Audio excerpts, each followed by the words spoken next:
Hello dear student, good morning to all of you. आइए आज एक नया टॉपिक, काफ़ी इंटरेस्टिंग टॉपिक है, काफ़ी इम्पोर्टेंट भी है और इसे जानना भी बहुत ज़रूरी है। क्वांटम नंबर यहाँ पे जैसे हमने लिखा, क्वांटम नंबर है क्या, ये किस चीज़ को बताता है, ये समझना जरूरी। क्वांटम नंबर एक ऐसा नंबर है, एक एक नहीं बोलेंगे हम चार नंबर को बोलेंगे। किसी किसी बुक में तीन लिखा है, कहीं पे चार लिखा है। तीन और चार का क्या कॉन्सेप्ट है ये समझ लेंगे।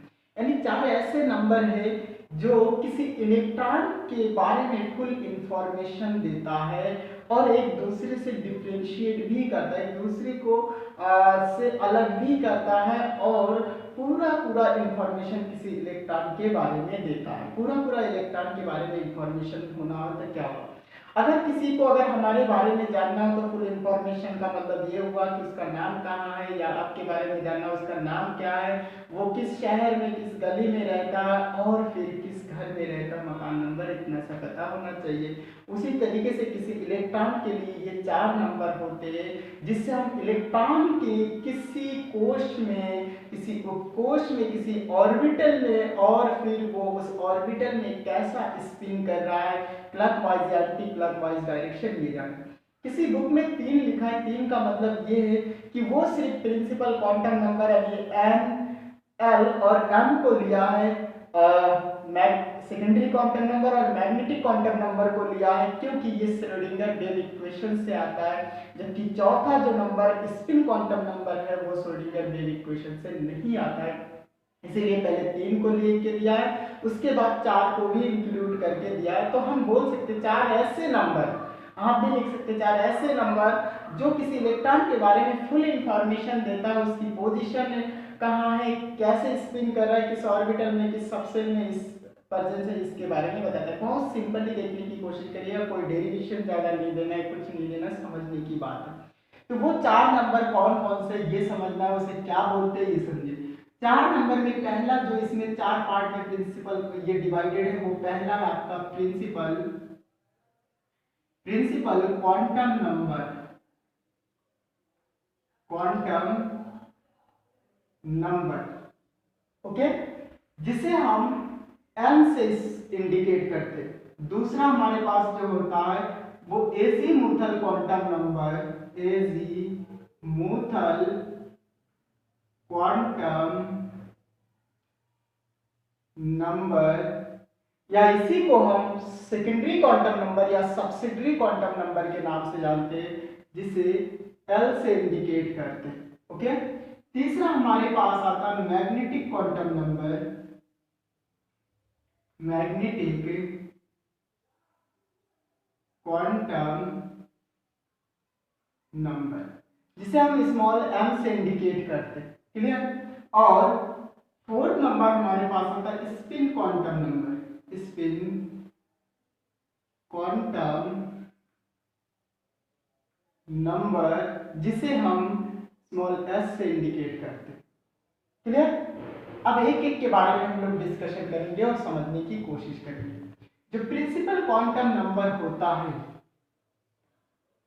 प्रिंसिपल क्वांटम नंबर होता है जिसे एन से इंडिकेट करते हैं, ये किसी इलेक्ट्रॉन के लिए उसके शेल को बताता है, कक्ष को बताता है, किस सेल में इलेक्ट्रॉन है, किस कोश में इलेक्ट्रॉन है, उसके बारे में ये बताता है, ठीक है। जो आपका मेन एनर्जी शेल होता है उसको बताता है। यहाँ पे एन की जो वैल्यू है वो 1 से लेकर के इनफाइनाइटिक तक हो सकता है, इनफाइनाइटी मतलब अनंत तक हो सकता है, लेकिन फिलहाल के लिए हमारे पास जितने एलिमेंट्स हैं उसके लिए सिर्फ n की वैल्यू 7 तक ही काफी है और उसी में सारे इलेक्ट्रॉन आपके आ गए, ठीक है।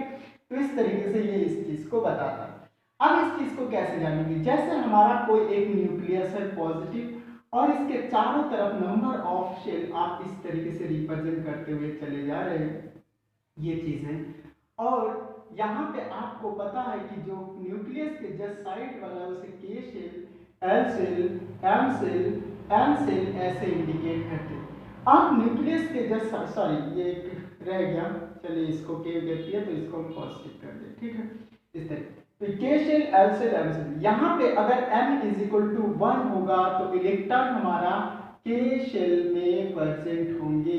अगर n is equal to 2 value आता है तो इलेक्ट्रॉन हमारा एल शेल में प्रेजेंट होंगे, n इज इक्वल टू 3 तो ये m शेल में प्रेजेंट होंगे, अगर n इज इक्वल टू 4 है तो ये n शेल में प्रेजेंट होंगे। ये नंबर ऑफ शेल को बताता है, मुख्य एनर्जी लेवल को बताता है, मेन एनर्जी लेवल को ये इंडिकेट करता है। ओके, इतनी सी बात समझ में आया। यहाँ पे हमें यहाँ पे कोई डेरिवेशन नहीं देना है, सिर्फ इलेक्ट्रॉन के बारे में फुल इंफॉर्मेशन चाहिए, किस कोश में, किस उपकोश में, किस ऑर्बिटल में, और फिर उसका स्पिन कैसा, वो किस तरीके से चक्कर कर रहा है उस ऑर्बिटल में, ये इंफॉर्मेशन चाहिए जो हमें इस 4 क्वांटम नंबर देगा, जिसमें से प्रिंसिपल क्वांटम नंबर जो होता है वो मेन एनर्जी शेल को बताता है। ये मेन एनर्जी शेल को इंडिकेट करता है, जिसको हम KLMNOP से इसको इंडिकेट करते हैं। और न्यूक्लियस से जैसे जैसे हम दूर चले जाते हैं वैसे वैसे n की वैल्यू बढ़ता है और वो इंफिनिटी तक हो सकता है 1 से लेकर के। आपने देखा n इक्वल टू 1 है तो न्यूक्लियस के जस्ट बाद वाले शेल में होंगे, उसके बाद वाले में L, फिर L। और एक चीज, जैसे जैसे हम न्यूक्लियस से दूर जाते हैं वैसे वैसे n की संख्या बढ़ने के साथ साथ इसकी एनर्जी भी बढ़ती चली जाती है इलेक्ट्रॉन की। ये बात भी समझ में आना चाहिए, जैसे पहले हम लोगों ने ड्राइव कर रखा था En is equal to 1/4 pi epsilon 0 square into twice pi square me की power 4 z square upon n square h square के फार्मूले से इसको फाइंड कर लिया था। ठीक है, आइए जब ये चीज समझते हैं, दूसरा हमारे पास आता है ये स्टूडेंट, मेरे इतना समझ में आ गया, बस इतनी सी इंफॉर्मेशन रखिए, फिर मैं किसी इलेक्ट्रॉन को लेकर के और सारे वैल्यू एक जगह निकालने की कोशिश करेंगे। दूसरा जो हमारा टॉपिक होता है सेकेंड नंबर, वो आता है एजीमुथल क्वांटम नंबर और इसी को secondary quantum number, secondary quantum number और उसे सब्सिडरी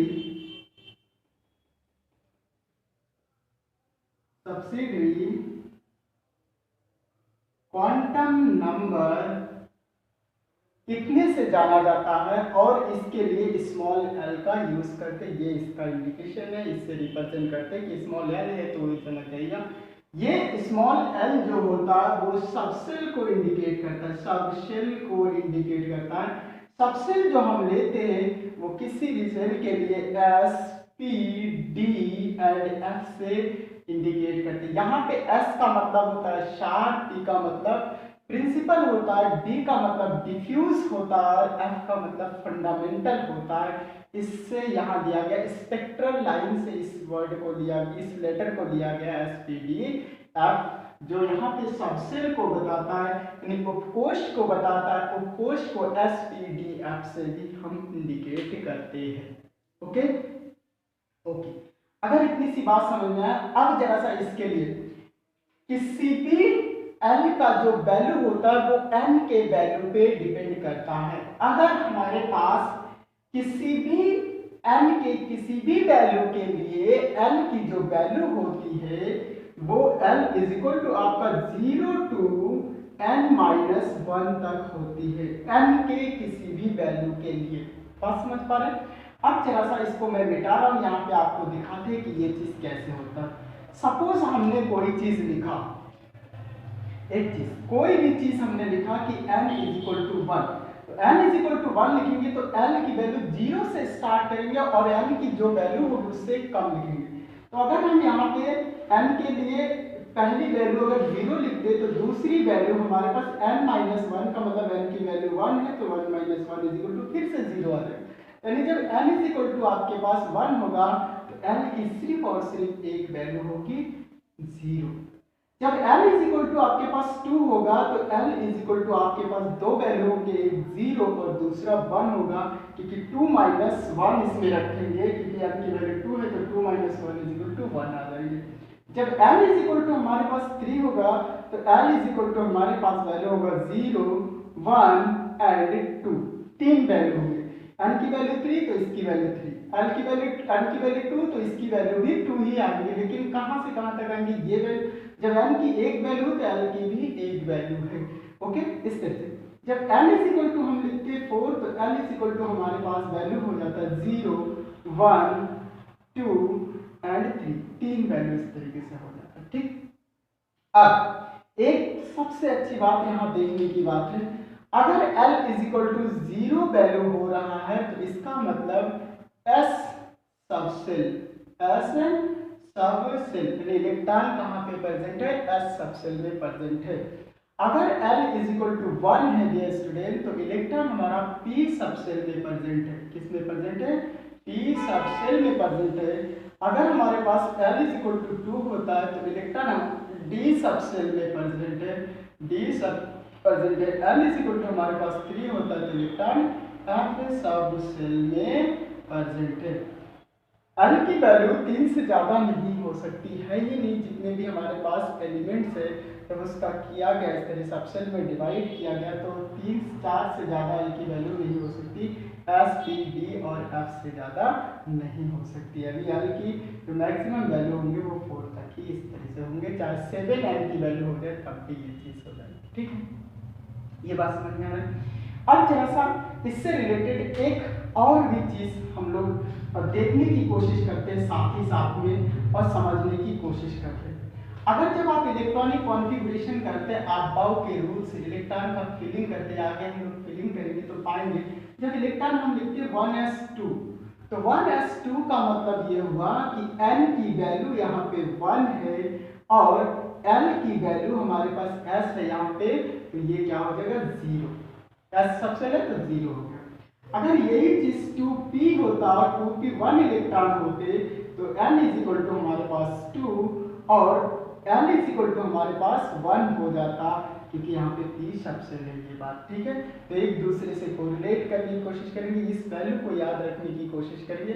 बहुत इंपॉर्टेंट है, बहुत ईजी है, खाली बस एक बार आपको प्रैक्टिस करने की ज़रूरत है, ध्यान से समझने की ज़रूरत है कि आखिर में ये कैसे हो रहा है। ठीक है, ये समझिए, इसको हम इरेज करते हैं यहाँ पे। ठीक, अब मान लेते हैं यहाँ पे 3d लिखा हुआ है इलेक्ट्रॉन, तो इलेक्ट्रॉन अगर 3d में है तो इसका मतलब ये हुआ कि n इज इक्वल टू तो 3 हो गया इसको देख करके, और d आपके पास है d सबसे, तो n इज इक्वल टू कितने हो जाएंगे, 2 हो जाएंगे। ओके, दूसरा अगर आपने यहाँ पे 4s लिखा तो 4s के लिए इलेक्ट्रॉन क्या हो जाएंगे, किसमें होंगे, किस सेल में, किस सब सेल में, तो n इज इक्वल टू आपके पास 4 हो जाएंगे, लेकिन l इज इक्वल टू आपके पास 0, क्योंकि s subshell l is equal to 0। ठीक है, अगर यही चीज 4p होता तो इलेक्ट्रॉन आपके n is equal to 4 shell में होता और l इज इक्वल टू 1 सब सेल में होता।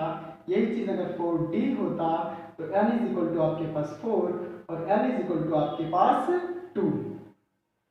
ओके, अगर यहाँ पे 4f होता तो n इज इक्वल टू आपके पास 4 और l इज इक्वल टू आपके पास कौन सी वैल्यू आती है, 3 वैल्यू आती है। तो ये आपके पास कुछ सिस्टम है जिससे हम जान सकते हैं इलेक्ट्रॉन किस सेल में है, किस सब सेल में, इसको जानने की कोशिश करते हैं।